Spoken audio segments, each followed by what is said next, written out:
अब ये question number 3 हम कर रहे हैं चैप्टर 19 ऑप्टिकल इंस्ट्रूमेंट्स एक्सरसाइजेस का क्वेश्चन नंबर 3 फिर से सिंपल माइक्रोस्कोप का question. A simple microscope has a magnifying power of 3 when the image is formed at near point मतलब 25 सेंटीमीटर ऑफ अ नॉर्मल आई। तो इसको पढ़कर क्या समझ में आया आपको? पढ़कर ये समझ में आया होगा कि ये वो वाला केस है, कौन सा? मोस्ट ट्रेंड आई वाला, क्योंकि इमेज कहाँ फॉर्म हो रही है? 25 सेंटीमीटर पर। पिछले क्वेश्चन में ये जो फिगर बना हुआ था, इमेज कहाँ फॉर्म हो रहा है? 25 पर, मतलब ये है मोस्ट ट्रेंड आई। और इस समय मैग्नीफाइंग पावर ये होती है 1 plus D by F. 1 plus D by F यानी 3 इज इक्वल टू, यही है मैग्नीफाइंग पावर। इस समय मैग्नीफाइंग पावर का ये फॉर्मूला आपको लगाना है, 1 plus D upon F. 1 plus D by F is 3। तो ये अभी तो आगे देखते हैं क्या पूछा है। मैग्नीफाइंग पावर 3 है तो फॉर्मूला ये लगने वाला है 1 plus D upon F. D upon F और नियर पॉइंट मतलब ही least distance of distinct vision, ये दिया है 25। तो पार्ट ए में हमसे पूछा क्या है? पार्ट ए में हमसे ये देखो आप, ये यदि आ गया दिमाग में तो अब कुछ भी नहीं है इसमें। फिर से बोलता हूं, मैग्नीफाइंग पावर कितनी दी है? 3। कब? जब इमेज फॉर्म हो रहा है नियर पॉइंट पर, मतलब ही least distance of distinct vision पर।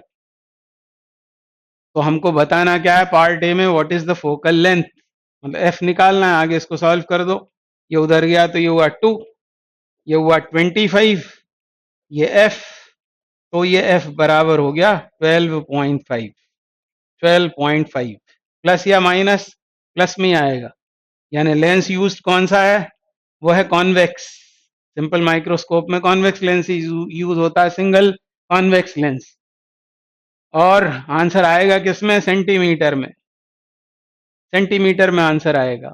इसकी यूनिट होती है क्या? बताया था मैंने आपको कि इसकी यूनिट ऐसी होती है टाइम्स। इसको बोलना चाहिए था 3 टाइम्स, वो लिखते नहीं है, समझते जरूर हैं कि 3 टाइम्स। तो मैग्नीफाइंग पावर का यूनिट होता है टाइम्स। ये पार्ट ए हो गया। What will be it's magnifying power if the image is formed at infinity.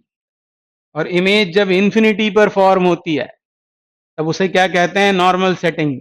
और उस समय एम कितना होता है? D upon F. ये कैसा होता है? तो बोलना मैक्सिमम, और ये मिनिमम। तो ये पूरी एक रेंज होती है मैग्नीफाइंग पावर की, कहां से कहां तक? डी बाय एफ से लेकर, डी बाय एफ से लेकर कहां तक? 1 प्लस डी बाय एफ तक कुछ भी मिल सकती है। बस ये है मिनिमम, दिख ही रहा है डी बाय एफ, और इसमें एक और आ गया तो ये है मैक्सिमम।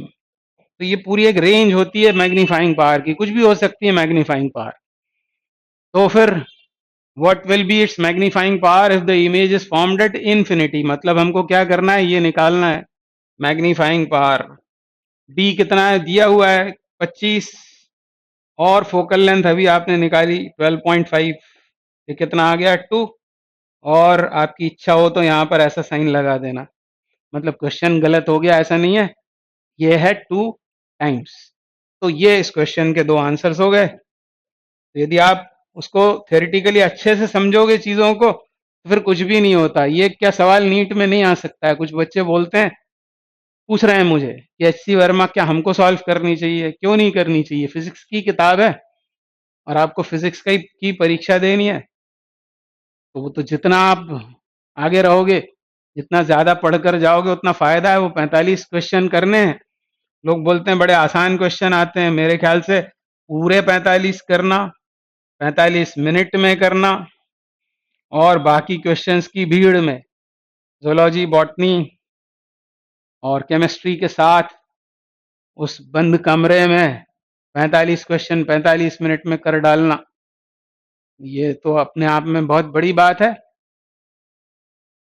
फुल ऑन फुल आ रहे हैं बच्चों के नंबर, इसका मतलब खूब मेहनत कर रहे हैं बच्चे, स्कोर्स बढ़ते ही चले जा रहे हैं।